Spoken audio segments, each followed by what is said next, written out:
All right, guys, so welcome back. And we are at probably one of our juiciest topics. I know we thought gossiping was juicy, but no. Dating is probably one of the really important aspects of being an adult woman, or whatever. I guess if you're a guy, you also want to date. So we're moms, so we're talking about moms dating. And it's one of those balancing types of acts that we have to have, and we have to make sure that we are making the right decisions for not just for ourselves, but for our kids. Mm-hmm. And that takes, I think, the first thing I'll say down my book is intentionality. Yeah. But I think we're going to let Marisa start talking today because I am now a married woman. No, I'm just kidding. We haven't been married that long, so we've been. I'm like, hang on a minute. She has a lot more tips. You were single, I think, longer than me, but I also I don't have a lot of knowledge on dating because I've never really dated, to be honest with you. Like, I've always been in a relationship, and now I wouldn't say that I'm dating. True. So I don't have, sorry fellas and ladies and everyone listening, I don't have a lot of knowledge on it, but I hear about it. Yeah. So I will say this, and I don't talk about it often, but I was actually married twice before, this past March. My husband is an incredible man, but I had to learn what it took to get someone like him. I had to be intentional. So I went through 2 divorces. The second one was not my choice. I thought that was essentially who I would spend the rest of my life with, and he had other plans. It's one of those answered prayers. Like, even a no was an answered prayer. Yeah, and yes. I couldn't imagine my life being any different than it is right now, or any better than it is right now. But I learned a lot. So the first time, I was very young. I was married at 17. And I had my first daughter at 18. So we didn't even date each other. We dated for a year, but after that, it was over. We were parents.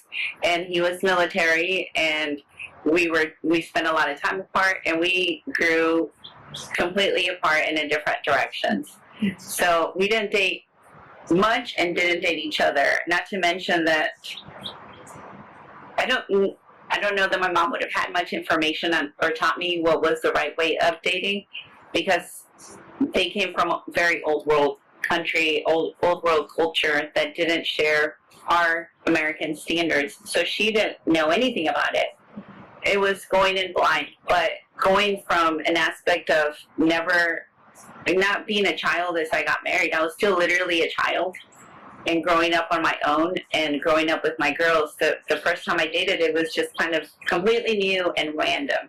I was trying to avoid all the mistakes that I had made with my ex-husband, and I overcorrected without looking at what was right and wrong. Now, essentially, my point to all of that is just to say, the second time around, I was a lot more intentional.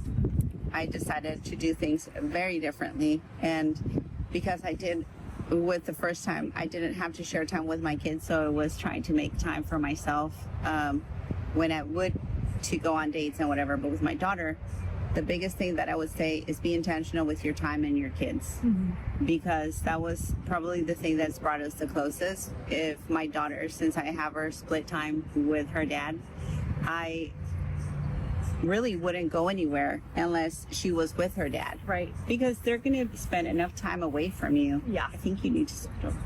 They're going to spend enough time away from you that you should have enough time to go out and do the things that you want to do without taking time away from the time you have with your kids.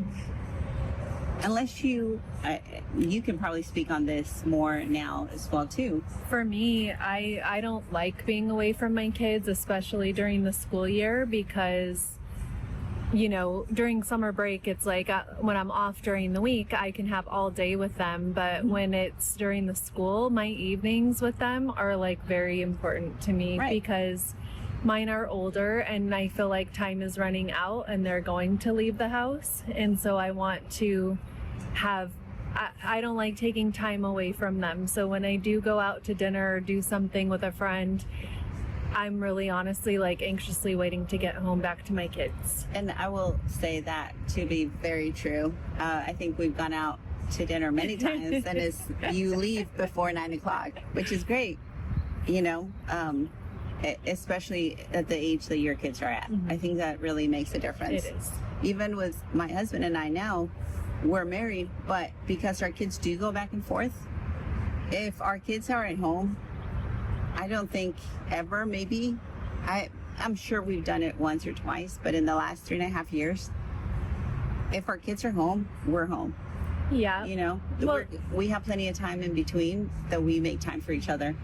and I think it's also different. Like if there are single moms out there, I think it depends on your age, your kid's age. Are you sharing 50-50 custody? In my case, my kids are at my house all the time, so I never want to leave them. That was the point I was trying to If make. my kids were with their dad, then I would feel more comfortable leaving, but I'd rather be at home with them. But and if you're married, I think dating your husband is so important, you know, Absolutely. taking time to connect, and thankfully you guys are together all the time as a family unit, so spending that quality time with your husband and getting a babysitter once a month, or you know, whatever works for your relationship, but Right, absolutely. spending time on yourself and with your spouse or your partner, your boyfriend, whatever, whoever it is, I think is the aspect, a point is just being intentional about it. Yeah. Yeah.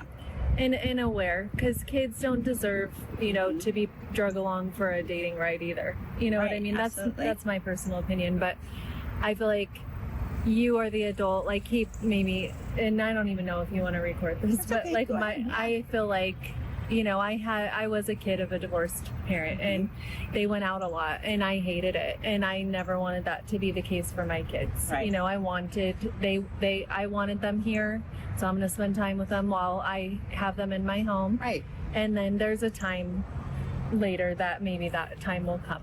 But Absolutely. That's- Well, and as kids get older, you can leave them alone. You know, but if you have the opportunity to go and do your thing when they're not home, but if they are home all the time, then I absolutely think it's really important. My husband and I were just having this conversation. Like, I think we get really wrapped up in making plans for the kids, and sometimes it's really easy to lose track of planning for each other, planning for that time, for that one-on-one. I think we were just having a really quick conversation on having that physical intimacy. And if you don't make time for that, if you don't feel valued, that on its own can be difficult to have with your spouse if you're not feeling like you are a priority as much as the kids are. right. And whether you are, you know, a married couple, biological parents to both of the kids, or you have kids from other people, the biggest thing is that when your marriage is strong, or when your relationship is strong, it's going to enhance your family life overall. Yeah. Security. Absolutely. Yeah, everyone feels secure. And I think the funny thing is with me is if I even go to the grocery store and to the gas station, I'm getting a call about where are you? Who are you with? When are you coming home? I'm tracking you. That's true with my daughter. From my Do your kids track you too? Yeah. They'll be like, you were here and then you were over here. How did you get? And I'm like, dang, Dad, I'm sorry. You know? Yeah. And I love it. Like I love being a mom. I think it's my favorite thing ever. That's awesome. And so I want being to mom's be okay for me. in their lives like as much as I can without Yeah. bothering them. But Well, and that's another aspect, you know, as my kids have gotten older, I realize how much more important it is. I realize how much more important it is for me to have that relationship where they want to be a part of my life. As parents, we're always going to want to be a part of their life. But yeah, that's for cool. them to want to reach out to us, like that's really the goal of parenting, is that they'll want to come back. Yeah. But as far as the dating aspect, you know, intentionality seems really big to me. What else would you say as far as, I think you said not having them along for the ride. What else? I think that, and I think everyone is so individual that it's like hard to, I can only give like my personal opinion because This I'm is not personal opinion, guys. We're not I'm not a dating therapists. doctor, Yeah. but You're not a dating doctor all this time. I think, prioritizing yourself, of course, because like, yes, you are a human, you deserve to have a relationship, but your kids still should be number one because they didn't ask for a divorce and they didn't Right. ask to have parents dating and stuff like that. So like being intentional exactly about who you're spending time with, and You know, prioritizing probably for me, being a mom is my priority right now, and it will remain that way until my last one graduates. And I mean, I'll always be that for them. Right. But well, and even not in a dating relationship, you should have, relationships that you can spend time with. It could be whether it's friends or family. You should be prioritizing some time for yourself. That on its own is like therapy. If you can't afford therapy, get a friend. I agree, and I feel like I have a hard time doing that, too. Because it's like I feel like as moms, we always suffer from some kind of mom guilt, and if I'm taking this time away from them to go have dinner with you or whatever, but it is so important. And like for me, lately, I'm like I really need like a girls' trip or I feel like I need to like get full of like girl time, and that it's easier for me to unwind if I go away for like 2 days, because then I'm not worried. I know that they're safe, I know that they're okay, right? But when they're home alone, I'm like, have they eaten, have they done this, is the door locked, is it you're still in that responsibility mode.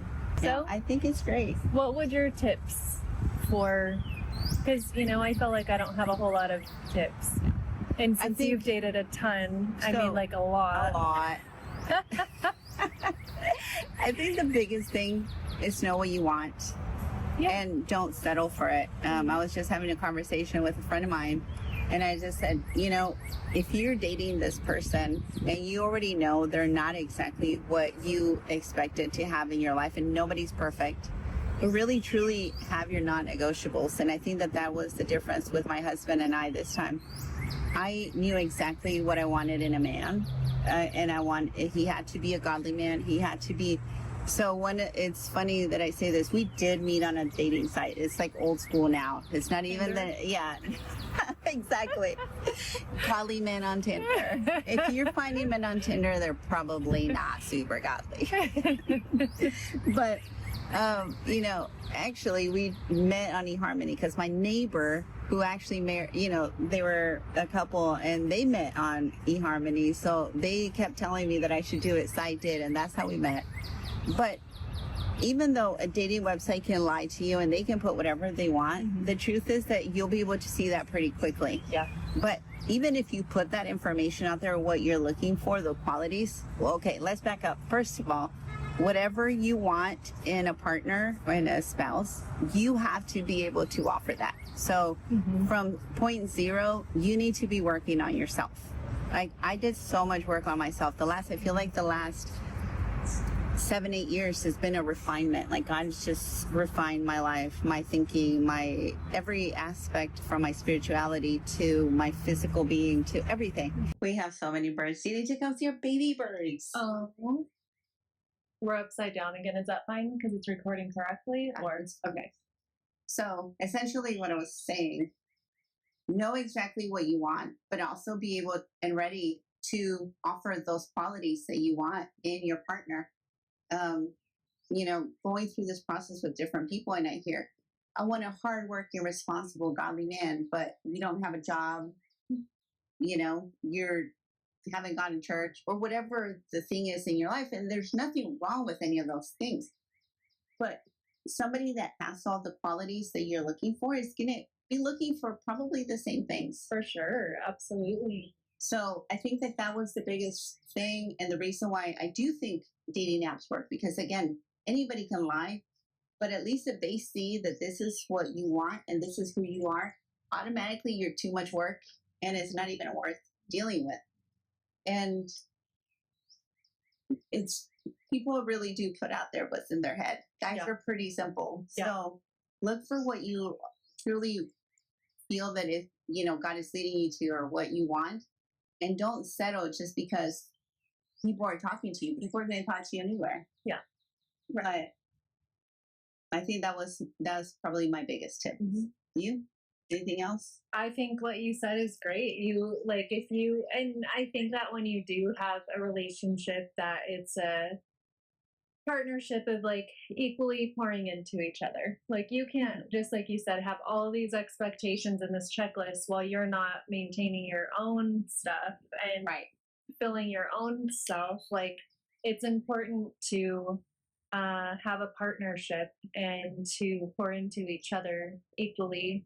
Sometimes someone's left empty for this time, but then it's filled up, and vice versa. Like, it can't be a one-way street. And I think that we are so used to seeing, oh, well, it's 50-50, but it's never truly 50-50. It shouldn't be 50-50. If I have to wait for you to give me 50% before I give you something, Yeah. we're going to be treading water for a long time.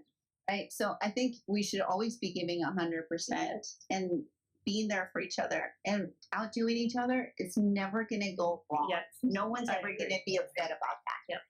But, and there are going to be times, and I think we talked about it at our last podcast, there's going to be times you don't have the bandwidth to give back the same amount, but that's where you pick up each other. Yeah. And just look for somebody that you guys have the same values. That's a big one.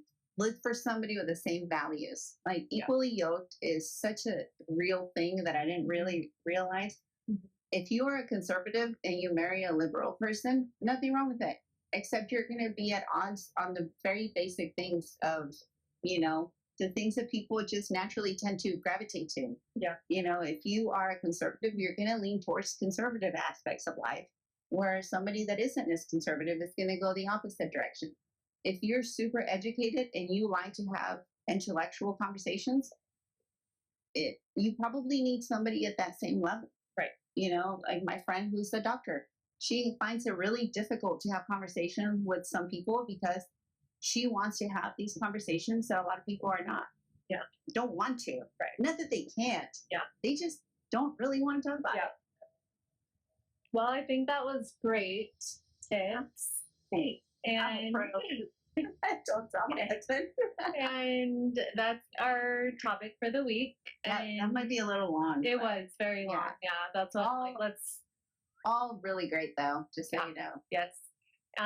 So, anyways, next gonna week we'll cool. see you. Yeah, let's Yeah. go cool off. 'Cause Right. my hair is sticking to my back. I Yeah. probably stink now. Mine is super. I got deodorant. All right. All right. Bye, guys. Bye, guys. Yeah, it is really fun.